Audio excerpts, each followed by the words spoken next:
जिंदाबाद जिंदाबाद जिंदाबाद। काशीनाथ जी का मिशन अधूरा, दशहरानाथ करेंगे पूरा, काशीनाथ साहब का मिशन अधूरा, दशहरानाथ करेंगे पूरा, काशीनाथ साहब का मिशन अधूरा। दशहरानाथ करेंगे पूरा। भीम आर्मी जिंदाबाद, जिंदाबाद जिंदाबाद भीम आर्मी जिंदाबाद। जिंदाबाद जिंदाबाद। काशीनाथ जी का मिशन अधूरा, दशहरानाथ करेंगे पूरा। ऐसे जिंदाबाद जिंदाबाद, जिंदाबाद जिंदाबाद ऐसे जिंदाबाद जिंदाबाद। जिंदाबाद जिंदाबाद। हमारे साथियों जिनका हमें काफी समय से इंतजार था, बहुजन हृदय सम्राट भाई चंद्रशेखर आजाद जी हमारे बीच में आ चुके हैं।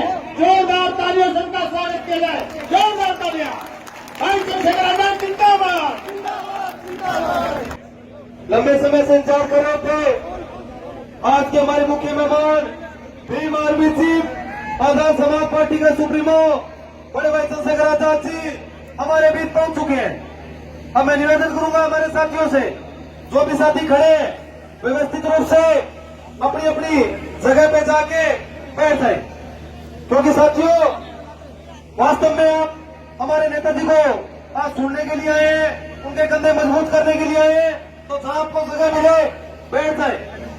इनकी बच्ची की तरफ आंख उठा के नहीं देखेगा। धर्म के आधार पे किसी दलित पिछड़े आदिवासी मुसलमान के साथ जुर्म जाति नहीं कर पाएगा। और जिस तरह से आपके सपने, नौजवानों के सपने कुचले गए, पेपर लीक होके, भ्रष्टाचार होके, वो सपने जो कुचले गए वो सपने आगे भविष्य में नहीं कुचले जाएंगे। लेकिन अगर आपने गलती की और आप पैसे वालों के चक्कर में आए, आपने कुछ दिनों के लिए फिर पैसे वालों को अपना दोस्त समझा, तो फिर यही होगा जो हमेशा से पैसे वाले आपके साथ करते आए, कि जब उनको मतलब होता है वो आपके अपने होते हैं, आपके दोस्त रिश्तेदार होते हैं, और जब आपका मतलब निकल जाता है तो फिर वो आपको ढूंढे भी नहीं मिलेंगे। नेताजी घर में पड़ रहेंगे, आप गेट बजाना, वो कहेंगे नेताजी बाहर। अब आप तय कर लो कि अपने बीच के लोगों को आगे बढ़ा के अपना नेता बनाना है, या उन्हीं जिनकी पैतृक चली आ रही है, बाप दादा की पपोतियां, उन्हीं को आगे बढ़ा के आपको नेता बनाना है, ये आप तय करो। और कोई आपसे अधिकार नहीं छीन सकता, आपके अंगूठे में अधिकार है। ईवीएम का बटन जब आप दबाने जाएंगे तो केतली चुनाव निशान पे आपको सिर्फ सत्यवान ही याद ना रहे, आपको जहां पिछले 5 साल में हुआ एक एक जुर्म याद रहे, अपने ऊपर हुआ एक अन्याय अत्याचार याद रहे, आपके बच्चों के लुटते सपने याद रहे, और जो भी मुसीबतें पिछले 5 साल में आपने झेली वो सब चीज आपके याद रहे। मैं जब अभी गाड़ी से उतरा आपने खूब फूल बरसाए। मैं आपका कर्ज नहीं उतार सकता हूं, आप जो प्यार देते हो, लेकिन बेटा होने के नाते, भाई होने के नाते मेरे मन में भी ये पीड़ा है कि कब तक मेरे लोग सोए रहेंगे।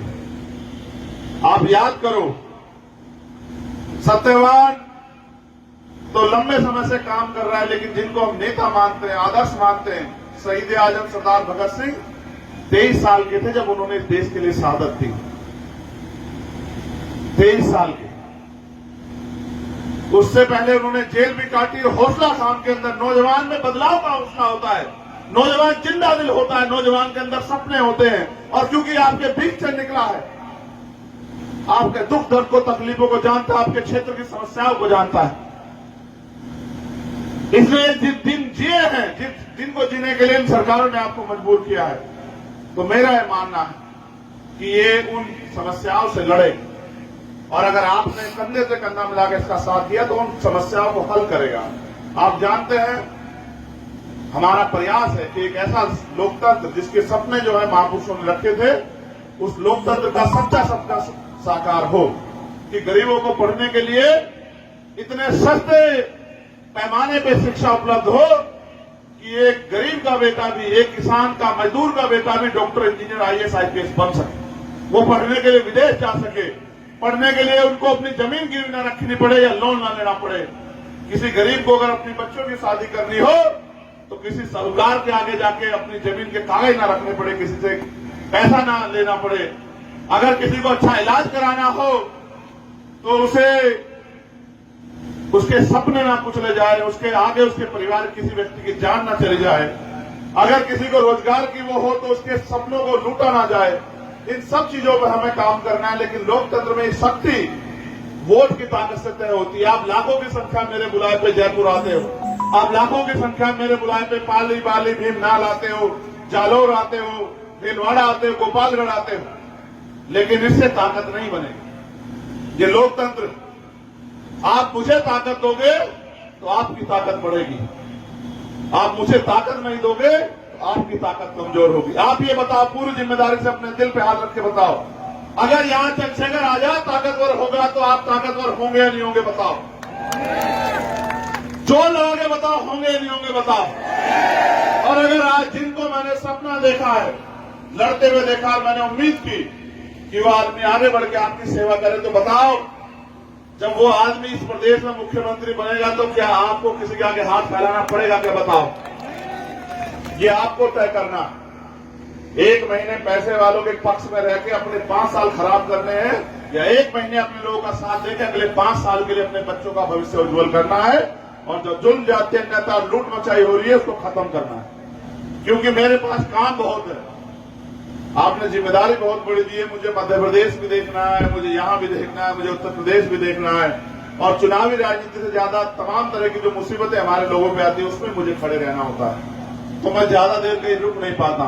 लेकिन मैंने अपने प्रतिनिधियों के रूप में इतने सारे सम्मानित नेता आपको दिए हैं, विजय से लेके जगदीश जी, मोहनलाल बैरवा जी, हमारे जितेंद्र अठवाल जी, मुकेश चोपड़ा जी, सत्यवान जी, सुनील जी, ऐसे तमाम नेता मैंने आपको दिए हैं जो चंद्रशेखर के मुकाबले काम करके आपकी लड़ाई को यहां लड़ने काम करें। और अब तो हम 1 और 1 11 हो गए हैं, अब तो हम एक थोड़े रहे हैं, अब तो 1 और 1 11 हो गए। सरकार भी इस बात को जानती है कि सारे के सारे लड़ाके, मैं तो रात कह रहा था कि ये तो दोनों की फौज ऐसी है, अगर इस फौज को एक बार कह दिया जाए तो ये तो बंजर भूमि में जो है फसल उगा देगी। तो फौज दोनों की ऐसी है, और उस फौज को ये तय करना है कि उन्हें काम किस तरह करना है। काम करने का एक ही फॉर्मूला है कि गली गली जाके, गांव गांव, ढाणी ढाणी जाके अपने लोगों को, अपनी पार्टी को वोट देने के लिए तैयार करना। और मेरा मानना है कि परिणाम आए। और इस बार क्योंकि दोनों पार्टियों के हालात बड़ी खराब है रात से, और पता नहीं नींद भी आ रही होगी नहीं आ रही होगी, तो आए ना आए उनको नींद, मुझे अपने लोगों की नींदों की परवाह है कि इनको नींद आनी चाहिए, इनका पेट भरना चाहिए, इनको सम्मान का जीवन मिलना चाहिए।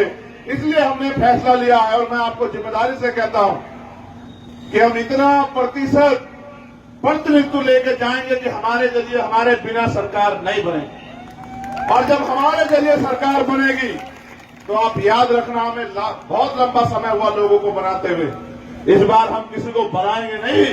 हमने तय कर लिया कि इस आदमी को कंधे में बिठा के हम लोग आगे ले जाके इस बार जयपुर की कुर्सी पर बिठा के अपने लोगों का भला उसके जरिए कराएंगे। तो इसलिए मैं आपसे आग्रह करूंगा कि वो सपना तभी पूरा होगा जब हमारे विधायक जीतेंगे, और विधायक जीतने की, जिताने की चाबी आपके पास है, और आपकी लड़ाई को आगे बढ़ाने की जिम्मेदारी हमारे पास है।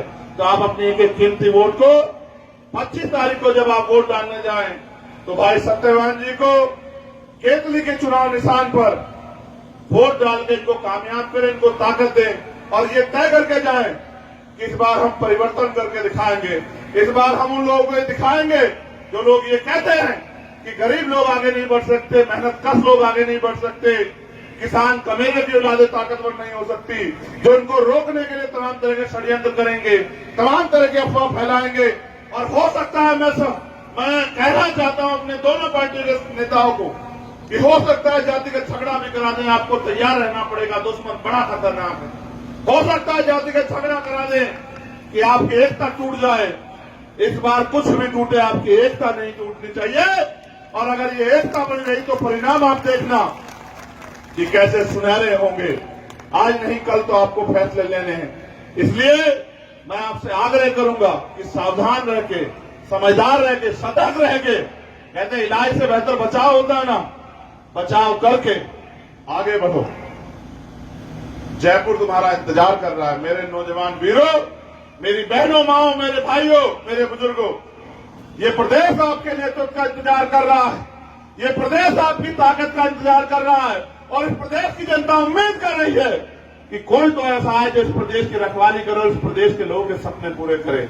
और मुझे लगता है कि वो समय आ गया है 3 तारीख को मेरा जन्मदिन है, इधर 3 तारीख को मेरा जन्मदिन है और सहयोग से 3 तारीख को आपके यहाँ कौन कितनी ताकत में आएगा इसका फैसला भी होना है।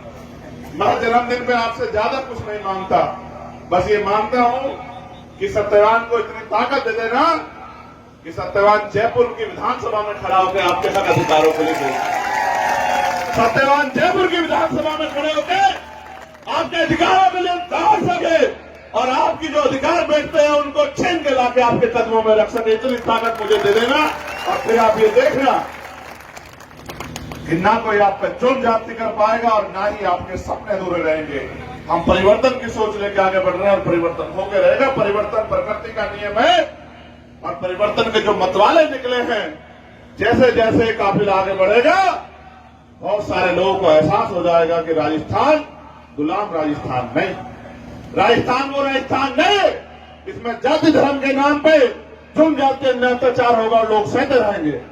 राजस्थान तो वो राजस्थान है जिनके बेटे सीमाओं पे देश की रक्षा करते हैं, जिनके खेत से निकली हुई फसल लोगों के पेट भरती है, जिनके पत्थर का डिजाइन और जिनके यहां से गया पत्थर लोगों के महलों की शोभा बढ़ाता है। लेकिन उस राजस्थान के हिस्से में भी इस बार आजादी आनी चाहिए। बहुत बहुत धन्यवाद। जय भीम, जय भारत, हमारा गठबंधन जिंदाबाद, हमारी एकता जिंदाबाद, आप सबके सपने जिंदाबाद, कमजोरों, किसानों, नौजवानों के सपने जिंदाबाद। और मैं अपने सभी सम्मानित यहाँ के जिला की कमेटी के, विधानसभा कमेटी के सभी नेताओं का धन्यवाद करता हूँ। हमारे आरएलपी पार्टी के नेताओं का, भीम आर्मी आजाद समाज पार्टी के नेताओं का भी मैं धन्यवाद करता हूँ।